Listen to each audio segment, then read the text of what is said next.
बिस्मिल्लाहिर्रहमानिर्रहीम। Doctor Ejaz Javed luck. तो आज काफ़ी सारे हमें क्वेश्चंस आए दोस्तों की तरफ से कि ऐनक उतारनी चाहिए या नहीं उतारनी चाहिए, या क्या करना है क्या नहीं करना। तो ऐनक उतारने के लिए आपको दो काम चाहिए। एक तो ये है कि आप ग्लासेस इस्तेमाल करते रहें तो आपको नज़र आता है, दूसरा ये है कि कॉन्टैक्ट लेंस यूज़ कर लें। लेकिन इन दोनों में अगर फैसला किया जाए कि किस चीज़ पे ज़्यादा नुकसान है, तो मैं समझता हूँ कि कॉन्टैक्ट लेंस से ज़्यादा नुकसान है कि आपने एक आँख पे फॉरेन बॉडी बिठा ली है, डायरेक्ट कार्निया के ऊपर पड़ी है और वो हर वक्त आपके साथ साथ चल रही है। अगर कोई बीमारी हो जाए तो वो एक टेंट के तौर पे आपकी बीमारी को बढ़ाएगी और उसको सपोर्ट करेगी। वो तो बिल्कुल नहीं लगाने चाहिए। एलर्जी हो सकती है, इन्फेक्शन हो सकता है, कोई ट्रामा हो सकता है, आँख ज़ाय भी हो सकती है कॉन्टैक्ट लेंस की वजह से। दूसरा ऐनक है। ऐनक हर लिहाज से बेहतर है कि एक तो वो डायरेक्ट आँख के ऊपर कोई नहीं लगी हुई, आँख से चंद मिलीमीटर दूर लगी हुई है और जब आपका दिल करे आप उसको चेंज भी कर लेते हो। उसका साइज़ चेंज हो सकता है, उसकी शक्ल चेंज हो सकती है ऐनक की, उसकी डिज़ाइन चेंज हो सकता है, उसका कलर चेंज हो सकता है और आपके बस में है कि ऐनक, और अगर नंबर की वेरिएशन हो तो आप नंबर उसका चेंज भी कर सकते हैं। जब दिल करे ऐनक लगा लें, अगर नहीं लगानी तो ज़ाहिर है फिर नज़र नहीं आएगा, तो ऐनक हर वक्त लगानी है। हाँ, सोते हुए ख्वाब तो वैसे ही क्लियर नज़र आ जाते हैं, सोते हुए बंदा उतार सकता है, कोई मसला नहीं। अब ये है कि आपने ऐनक उतारनी है तो आपने फैसला कर लिया कि जेब में मैंने पैसे डाल लिए और मैंने ऐनक उतारनी ही है, मैंने नहीं लगानी।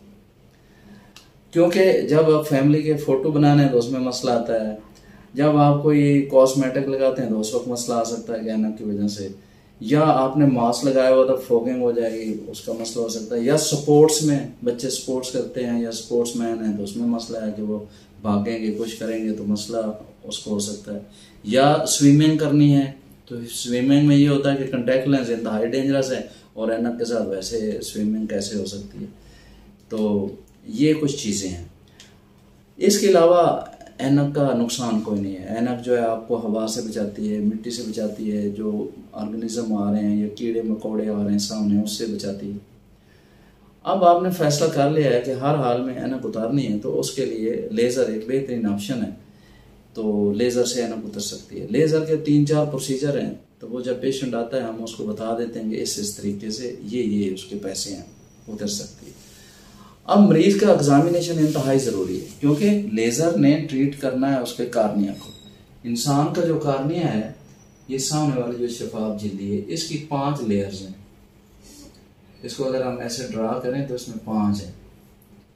इनकी खास थिकनेस है, तो यानी ये अमूमन 500 माइक्रोन मीटर से ज़्यादा थिक होता है कार्निया। तो ये वेरिएबल है हर बंदे में। तो चेक इसलिए करना ज़रूरी है कि हम पहले इसका नक्शा बनाएंगे, इसकी मेजरमेंट करेंगे कि इस कार्निया की कितनी थिकनेस है, कि इसको हमने कितने नंबर के लिए ट्रीट करना है। फर्ज करें कि नंबर 5 है या 6 है, 7 है, 9 है, 4 है, मतलब कोई भी नंबर है, तो उस नंबर की करेक्शन के लिए जो लेज़र लगनी है वो डिपेंड करेगी कि उसका कार्निया कैसा है। फर्स्ट करें कार्निया ही अच्छा नहीं है, हम समझते हैं कि नहीं जी, और बाज़ का कार्निया के स्टेटस बेस पे हम लेज़र का प्रोसीजर डिसाइड करते हैं कि इस कार्निया के लिए ये लेज़र करनी है, इस कार्निया के लिए ये लेज़र करनी है, इसके लिए ये करनी है। अब जो है ये क्वेश्चन पूछा जाता है कि क्या ये सेफ है। आज तक तो जितने हुए हैं ये सेफ ही है, लेकिन जब भी आप चलते हैं, साइकिल पे जाते हैं, कहीं भी जाते हैं, कोई भी प्रॉब्लम हो सकती है। कोई भी प्रोसीजर होता है तो उसमें कोई प्रॉब्लम हो सकती है। जिस चीज़ में प्रॉब्लम नहीं है वो अल्लाह ताला की ज़ात है। बाकी दुनिया के जितने काम बने हुए हैं, जितने इंसान बने हुए हैं, जितने लोग इलाज कर रहे हैं, किसी चीज़ को कोई भी हो सकता है नुकसान, लेकिन ऐसा कोई ऐसा नुकसान नहीं होता। कितना टाइम लगता है? चंद मिनट लगते हैं। 5 से 10 या 12 मिनट्स में ये सारा प्रोसीजर हो सकता है। दर्द होती है? दर्द नहीं होती, क्योंकि आँख को हमने सुन्न किया होता है तो आराम से हो जाती, कोई दर्द नहीं होती। कितने दिन का आराम चाहिए? कोई ज़्यादा उसी वक्त पेशेंट चल के आता है, चल के चला जाता है, कोई ज़्यादा आराम की ज़रूरत नहीं है। 1 हफ्ता समझ लें कि थोड़ा सा आपको आराम करने की शायद ज़रूरत पड़ जाए। अच्छा, तो कितने अरसे के लिए ये ठीक है? ये हमेशा के लिए ठीक है। कॉम्प्लिकेशंस क्या हो, और कॉम्प्लिकेशन क्या हो सकती है? इन्फेक्शन, ये वो, अंडर करेक्शन हो सकती है, या बाज का ओवर करेक्शन हो सकती है कि बाज का लेजर की वजह से थोड़ा बहुत नंबर लग सकता है या कुछ नंबर बकाया रह भी सकता है। ये छोटे छोटे पॉइंट्स हैं, लेकिन अगर ऐनक नहीं लगानी तो ये चीजें बर्दाश्त करनी है, ये हो जाए। किस उम्र में लगानी? 18 साल से पहले इसलिए हम नहीं एडवाइस करते क्योंकि बच्चे की ग्रोइंग एज है और उसने मेच्योर होना है, उसका नंबर बढ़ता रह सकता है या कम होता रह सकता है, तो उसके हिसाब से 18 साल से पहले अमूमन नहीं लगाते।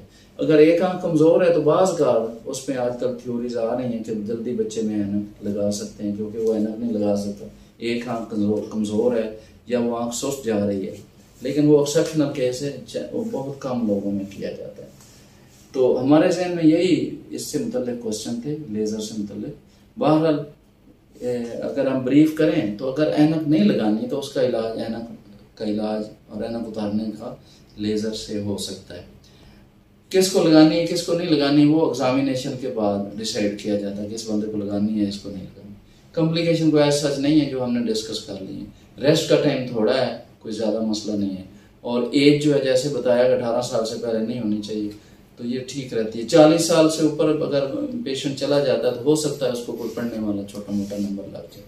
तो ये चंद चीजें थी, और मेरे ख्याल में मैंने दोस्तों के सारे सवालात का इस वीलॉग में जवाब दे दिया।